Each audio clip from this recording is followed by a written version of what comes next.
On this week's 51%, we're finally getting out of the house. Travel agent Jean Gagnon shares how to plan ahead this vacation season. You have not only the 2-year pent-up travel demand, but then you have the people who normally would have traveled this year. People have to be flexible. They have to book far in advance.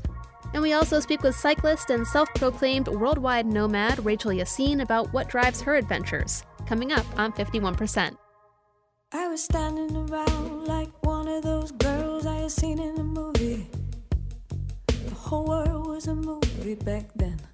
I had my sunglasses on, I wanted to be seen without seeing shy Lolita. I wasn't really in it, I didn't really get it. You're listening to 51%, a WAMC production dedicated to women's issues and stories. Thanks for joining us. I'm Jessie King. I've been sitting on this episode for a long time. I'm very much a homebody, but if there's one thing the coronavirus pandemic made me daydream of, it's travel. Because of course, COVID-19 pretty much stopped it. For the past 2 years or so, we've all been staying closer to home, for good reason, I might add. But now that states are relaxing their COVID-19 restrictions and the Omicron variant appears to be on a decline, more and more people are feeling optimistic about dusting off their suitcase. Overall, travel in the U.S. is bouncing back. So if you're looking for advice on your spring and summer vacations, some travel motivation, or just an excuse to daydream about the trips you would take if it weren't for COVID-19, today we've got you covered. Good afternoon, Plaza Travel. Can I help you? Yeah, we're open today until 5. Jean Gagnon is a veteran vacation planner and president of Plaza Travel Center in Latham, New York. She says the pandemic decimated every corner of her industry, but slowly the calls are coming in. We do a lot of international travel here, so we are very affected by the testing requirement that is still in place by the U.S. government, that you have to test 24 hours before you return to the U.S. As soon as that gets pulled, which we're hoping will be fairly soon, then travel will really get blown out of the water. I guess that kind of leads into one of my next questions. So, if people are traveling, when people are planning for their travels, what should they be keeping in mind still? Okay, they still have to book really, really far in advance. That is the number one way to save money. People say, oh, I'll wait because maybe the fares will go down. Airfares don't go down. Once in a while, a hotel offers a last-minute deal, but it's usually not any place that you can get an airfare to. So you really, really should plan in advance. I will give you an idea. So you have not only the 2-year pent-up travel demand, but then you have the people who normally would have traveled this year. So you've got 3 years worth of people trying to travel. I had a family trying to go to Hawaii in July. Now you would think, oh, July, that's 4 months away. Could not find what they were looking for. People have to be flexible. They have to book far in advance, and they should try to plan to travel on the off times for their destination. So for example, Hawaii is a huge family destination. So July and August, very busy. Fares are going to be up. You go in May, you're going to save a lot of money if you're flexible. Same thing with Europe. July and August, very, very expensive. Go in September or October if you can, or again in May. Caribbean actually goes down in the summer because it's so hot. They're more popular in the winter when it's cold here. So if you want to go to the Caribbean, go in June or September. It'll still be beautiful weather, but you'll pay a lot less money. So if you want to try to save money and have less crowded areas, you want to travel when it's not the peak time. What's hot right now? Where are people going? The national parks is still very, very hot. People are trying to stay within the U.S., the majority of people, because they are concerned about doing that testing before they return to the U.S. So everywhere in the United States is very, very hot. National parks, Florida is always busy, and it's even busier this year. Hawaii, very, very big this year. I've had more people book Hawaii this year than ever before because it's still a very foreign-feeling place, and yet it's considered a domestic flight. The Caribbean is starting to come back. Cruises are starting to come back, and Europe as well. It's funny because people think trips or vacations are sort of like on a shelf, and I can just pick theirs off the shelf. All trips have to be built. Even if there's a package at the hotel, you have to build it with the flights. And if you go on a weekend, it might be more than during the middle of the week. So every trip, you have to sort of see what is out there. And it's also, people will say, well, how much is an average hotel? And it's like, that's like saying how much is an average car? You know what I mean? I mean, do you want an old car, a little two-door economy, or are you looking at a Mercedes-Benz? So there's no cookie-cutter thing. So we have to talk to the people, find out what they want to do, how long do they have. If you only have 4 days, you're probably not going to go to Hawaii. If you have 3 weeks, that's enough time to go to Australia, New Zealand, or Africa. You know, so your parameters guide us into what we would suggest for you. When you're doing the actual planning, like, what's the first thing you book? Is it the flight or the hotel? Air. Air? Always Okay. air. Yes, it always goes in that order. First, we need people to determine what dates they want to go so we can book the air. You want to bookend the trip with the air going and the air coming. So because of that, you really have to decide the itinerary first. So, for example, if you're going to Europe, if you're going to Italy, are you going to fly into Rome and fly home from Venice, for example, which is a great itinerary? So that's fine, but let's book those flights first. Then we fill it in with how many nights are you in each place so we can book the hotels. Then once we have that booked, we book the transportation. You're going to take the train between the two of them. You're going to drive a car. And then the last thing that we fill in is usually like any kind of sightseeing. Like if you're going to be in Rome, you want to get a reservation to see the Vatican. But we usually do that after the rest of the stuff is in place.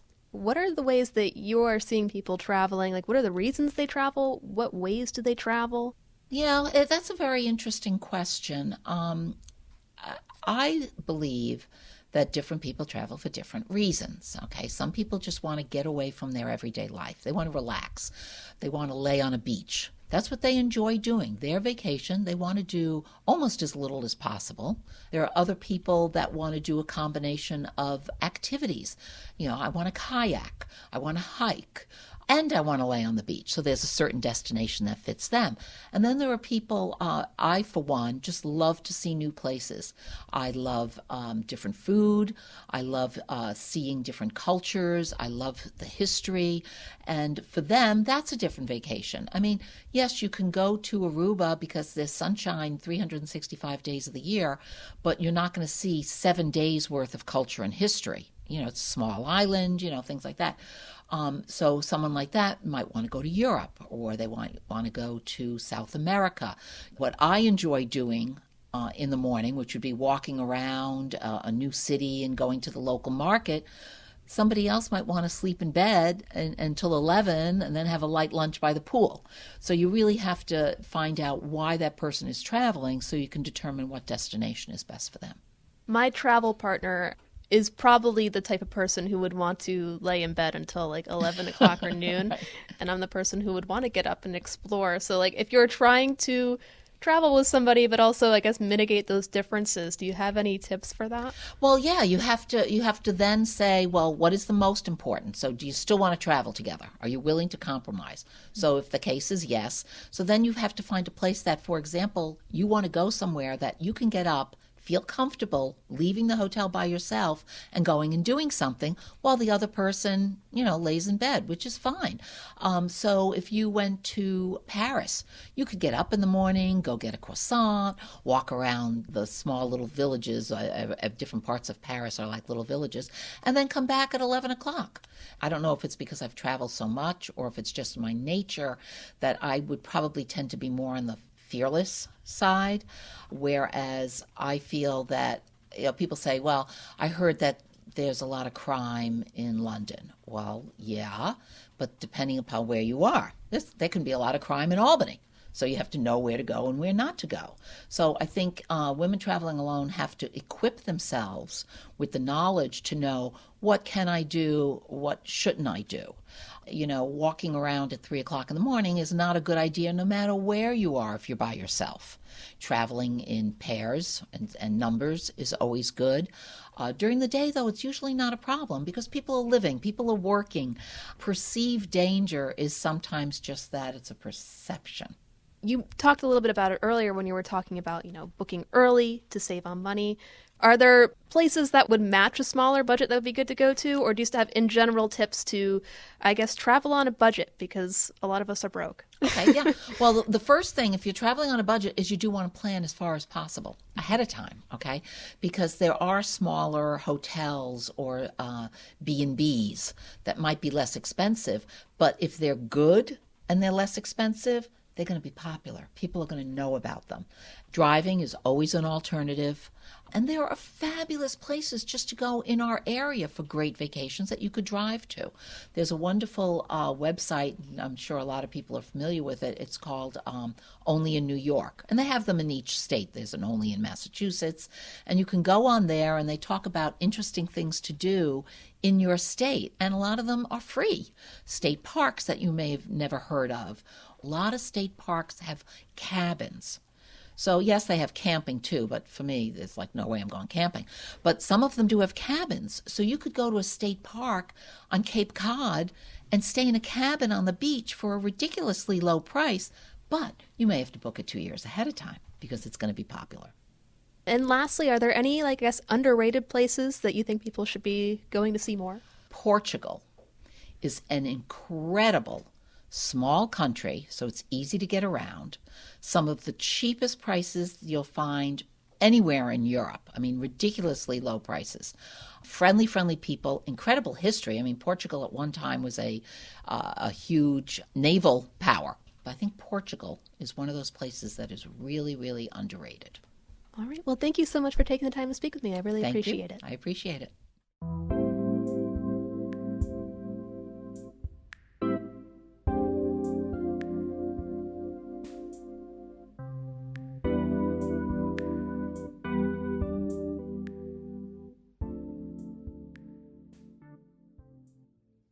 I actually spoke with our next guest toward the end of last summer during a pit stop on her massive cycling tour from New England to Chicago. Rachel Yaseen is many things: a posture alignment therapist, life coach, public speaker. But at 45 years old, she gave up just about all of it to pursue her own adventure as a worldwide nomad. The 836 miles between her sister's home in Rhinebeck, New York, and Chicago, Illinois seemed like quite an ambitious trek to me, but it's nothing compared to the 30,000-mile worldwide cycling tour she wrapped in Australia shortly before our conversation. Her story may not be for everybody, but as she cycles from city to city, Yaseen says her goal is to encourage others to be their authentic selves and pursue their dreams, no matter what those dreams might be. I really wanted to share my stories and experiences and inspire other people to pursue their own adventures here in America. And when I show up in communities on my fully loaded bicycle, and I'm like, yeah, I just came from 70 miles away, people can really get into their heads, oh, that's how this is working. And so let's go back to the beginning then and sort of how you got started doing this. You've been going around the world for the past 3 years. Yeah, I have. I guess what prompted the decision to do that? I know it's a big deal, right? Yeah. So I spent about 25 years of my adult life living in Tucson, Arizona. And I did a lot of different entrepreneurial things, but it came to a time where I felt like I just knew that I needed something else. When I was in my early 20s, I really had these dreams about living nomadically and traveling the world. But I fell in love and I married a man that didn't really have those dreams. And so I traveled a little bit, on, 3-4 week vacations, but nothing about what my imagination was like. I just knew I needed something else. I decided to go to Spain and walk the Camino de Santiago, which is a pilgrimage in northern Spain. It's about 5 weeks. It's about 500 miles. While I was doing it, it was fantastic. And I really found out how strong I was. And then at the end, I had been walking with some people and I was in the office where you get the certificate where it says, congratulations, whatever, you've completed this. And the person that I was with wrote traveler as their profession. I don't know why, but you had to write your profession. And I was just totally struck. And I actually started crying because I said, I want to be a traveler. That seemed very difficult. I had a family. And when I came back to America, it just seemed really clear to me that that life that I had dreamed about in my 20s was really what I needed to pursue, and that I couldn't really be the person that I was when I was living that other life. So that's how I, like, quickly when I got back to America, just realized that I needed to make a big change. And yeah, it was a transition, but at some point I decided that I had to be like a different sort of mom than other moms. I had an 8-year-old, and I had to just show him and myself that you're the best person when you pursue what you're passionate about, even when it's not popular with the people around you. And so what was it like having to make that decision? Like, how did your friends and family react? It was horribly uncomfortable. You know, it was funny because someone might think, like, you're going to give away all your things and start living nomadically. How scary, you know? But that was easy. That was natural. That's what I feel like I was supposed to be doing all along. But yeah, I mean, I think that to most people, I was living a model perfect life, and to disrupt everything was very upsetting to family and friends. And when you make a disruption like that, you know, especially for me, it wasn't clear. It wasn't clear what direction this was going. I didn't have a plan. That makes it even harder for people, you know, and you kind of have to sit in that discomfort and be willing to be uncomfortable with yourself, knowing that, like, in my heart, I was doing what I was supposed to be doing. Has the response sort of gotten better now over the past several years? Yeah, absolutely. While it isn't what any of my family members would choose for their own life, and sometimes I think that they wish that I would be normal, then I do feel a lot of support from the people around me. Absolutely. That's good. Yeah. And so let's talk about some of the places you've been over those past 6 years. Yeah. So do you mostly bike, or do you hike? Like, what's your preferred mode of traveling? Yeah. So in the beginning, when I just decided to become a worldwide nomad, it was really unclear. I wasn't really sure what format that it was going to take. And so it took a little while to really start to realize that, okay, I would like to make this a cycling trip around the world. It originally started with my partner, so new partner, in Denmark, and I rode to Croatia with him, and it was really like, okay, this is interesting. And we already had a ticket booked to Thailand, so thought, all right, well, we'll officially start the trip in Thailand, and just started riding in Thailand. And I really wanted to set up challenges, because for me, I feel like growth happens when you set up challenges for yourself purposely. Not like all of a sudden, like, you get divorced, or all of a sudden a pandemic happens, or all of a sudden, you know, there's like a tsunami. But like where you really set up challenges for yourself and accomplish them, or maybe fail. And that's okay too. I've done that. But I think you find out who you are, and you find out how strong you are. So one of the things that in the beginning, I said, okay, we'll start in Thailand, and then I want to go to southern Myanmar. And Myanmar no one goes to southern Myanmar because there's very few places you're allowed to stay, and you have to cycle great distances, and there's really no infrastructure for tourism. But I thought, okay, this sounds interesting. The 3 blog posts I read, none of the people were successful. So I thought, yeah, now I really want to try this. And we did, and it was incredible. We made it. And then continued cycling through southern Thailand. You cut back into Thailand from southern Myanmar, and then down through Malaysia and Singapore, and then hopped to the different Indonesian islands, and then got to Timor-Leste, and hoped to be able to get a sailboat to Australia, because the whole concept was to be human-powered and not fly. And that was it was the middle of cyclone season, and it just wasn't possible. So I flew to Darwin, which is just like a quick hour ride, which is in the northern part of Australia. And then it was COVID, and spent the last year and a half in Australia. Before we get to just sort of what traveling is like in COVID, I thought I'd ask sort of like, how do you go about making these plans and decisions? And I guess the actual getting from A to B, like, do you have a certain destination in mind where you're like, I know I'm going to stay here? Or is it more like, okay, I'm going to bike to the city and then hope to find a place to stay? Oh, wow. So there's the larger scope, which is, how is this going to look over like the next 6 months? And then there's like, where am I going to go tonight? Or how am I going to get to tonight and tomorrow night and the next night? So typically really just looking at the map and identifying where there's places to stay. If I'm in the middle of nowhere, like in Australia, there might not be a choice. I'm loading a whole bunch of food and water on my bicycle, and I'm just wild camping. So when I'm done for the day, I'll literally pull off the road, find a spot to camp in the middle of nowhere. There's no humans. There's kangaroos, and some birds. If there's towns, then sometimes we'll stay in a hotel. If there's somewhere that we know that we're getting to and it's like school holiday, then sometimes I'll plan ahead, but not usually. I like the flexibility because you don't know where you're going to end up each day. And I like not knowing.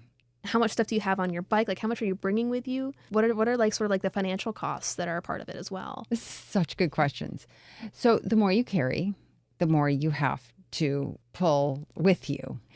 And I am a minimalist, thank goodness, because it's heavy. I like to carry a couple different changes of clothes for cycling, maybe like a little dress. And depending how cold it is, like I'll have maybe some smart wool top and bottom and some kind of like heavy coat and my sleeping bag, my tent, a stove for cooking.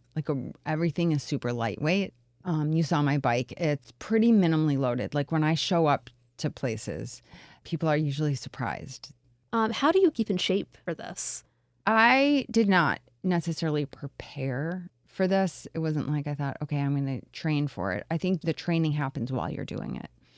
That said, it's a lot of repetitive motion all the time. I mean, we're all doing some kind of repetitive motion all the time, whether we're sitting or we're on a bicycle or even like professional athletes are doing their motion.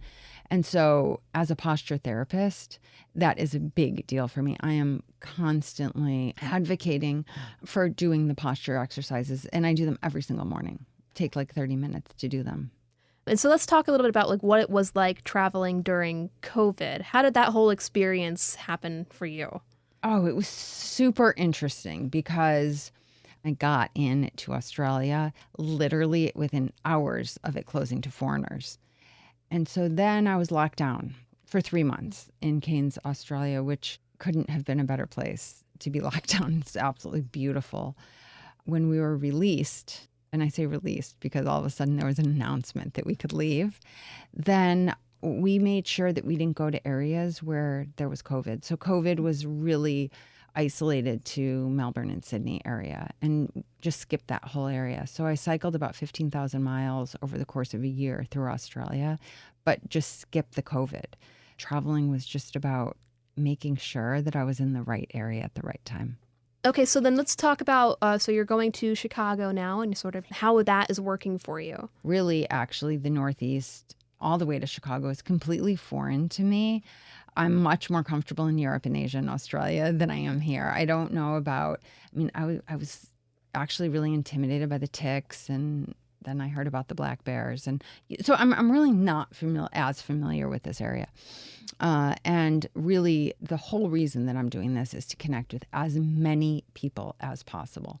So as I'm cycling along, I'm giving talks and workshops. The talks are meant to inspire people to pursue their own adventures because I believe that everyone has an adventure in them that's calling to them, and that sometimes we don't do them because we're scared. We don't know that we can do it. We're scared that if we can do it, the people around us might not be supportive. We might not have the imagination to even know what it is that we know there's something, but not exactly sure what it is. And sometimes we just don't want to disappoint people. It's very easy to come up with all kinds of things about why you can't do something. I notice it for myself. I am constantly coming up with reasons why I can't do something. And the truth is that until you come to a point in your life where you feel like you just need to do something, you're probably not going to challenge yourself. But when you do and you start to really realize the reward of it, then it's nearly addicting. And it makes you such a stronger person, and you really get to know yourself so much better. And when you do that, you show up better for other people. One of the things that I've been thinking about lately is, that your headphones, and how they get tangled up. And you know how you can't just like pull them? You have to like carefully like undo them. For me, I think that's what moving through the world and cycling is about. It's like, I think that like we get all tangled up, and I feel like moving and cycling is this slow way for me to untangle and to really like see myself.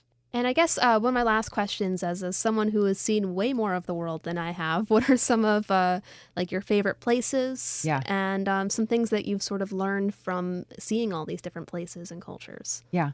It's funny because in Australia, people wanted to know where my favorite place in Australia was, because I think I saw more of Australia than most Australians see. So they're curious, like, where should they go? And my favorite was the middle of the outback, where there was nobody. And the stars, it could almost bring me to tears. The stars are like, you can't even imagine it because there's no light pollution.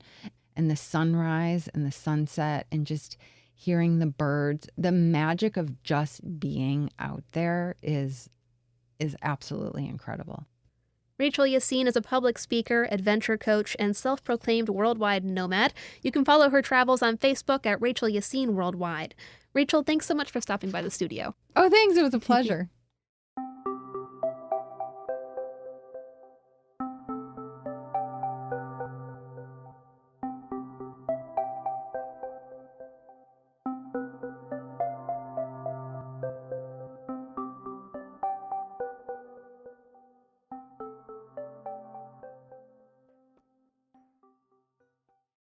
Our last guest today is the founder of the Solo Female Traveler Network, a community of nearly 500,000 women travelers or aspiring travelers online. Members frequently share photos on Facebook from their adventures, solicit advice on everything from flight planning to homesickness, and occasionally connect on meetup tours organized by the network. Founder Amanda Black says it all started as a way to empower women and help them feel safer on their travels. She spoke with Dr. Sharon Ufberg, co-founder of the California-based personal development and wellness company Borrowed Wisdom, for her 51% segment, Force of Nature. I had been traveling solo for many years, and as a woman alone in certain parts of the world, I found myself once in a while in a situation where I felt a little vulnerable, and I could have used some support from people like me. My last straw was when I was in Mexico, and I had just gotten there, and I went out for a beer and a taco around the corner. And while I was gone for those few minutes, somebody had broken into my room and stolen everything. Literally everything except my dirty clothes and thankfully my passport. But I remember standing in the streets of Cancun, knowing no one, thinking, okay, what do I do now? And I knew that there would be plenty of people around me who would be willing to help me out, but I didn't have a way to connect with them. So as soon as I got home and as soon as I replaced my computer, I started a Facebook group, and it was meant originally for my travel friends and their travel friends to have a place to turn for everything, for situations like this, for travel advice, for inspiration. And then a few years into having the group, we decided we wanted to travel together, and we started operating organized tours. I had that experience myself as a traveler, so I totally can relate to that. So this travel network is now been going on for about 5 years. What would you say you've learned about what women want from travel? I started out really just trying to provide what I really want from travel and what my most rewarding moments encompassed. That's first of all, community, connection. It's difficult to make friends as an adult, no matter who you are, and especially when you're doing something a little bit off the beaten path, like traveling to different parts of the world by yourself. So being able to connect with women who understand you and women who have maybe found themselves in similar situations as you have is our number one value. Second of all, we really believe in empowering women to chase their dreams, to say yes to themselves, to discover who they are. And I believe that the best way to do that is through travel.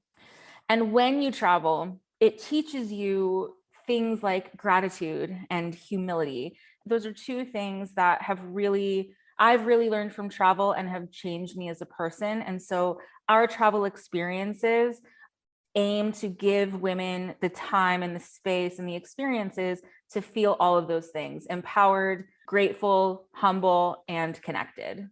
Amanda, can you give us a story that might illustrate how your network has accomplished this goal of helping individual women within a community, like, you were so needing in that moment in Cancun so long ago?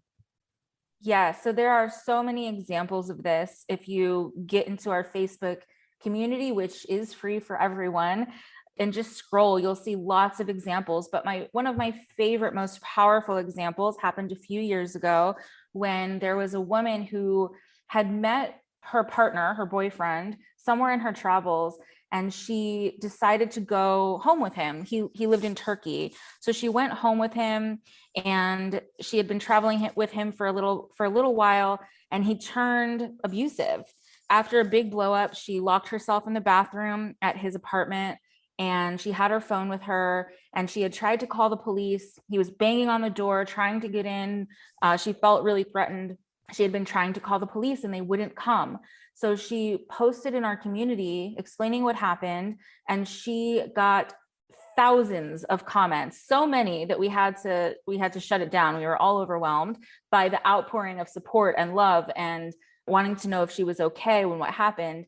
But we had a handful of members who lived in Turkey and even lived in the town that she was in. So ultimately, we had members from all over the world calling the police in Turkey. And most helpful, we had women who spoke the language calling the police.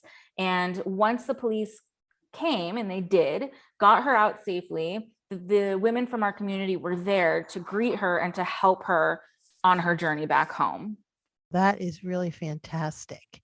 That really is a perfect example of what your community initially was designed to do and how people can rally when someone's in need.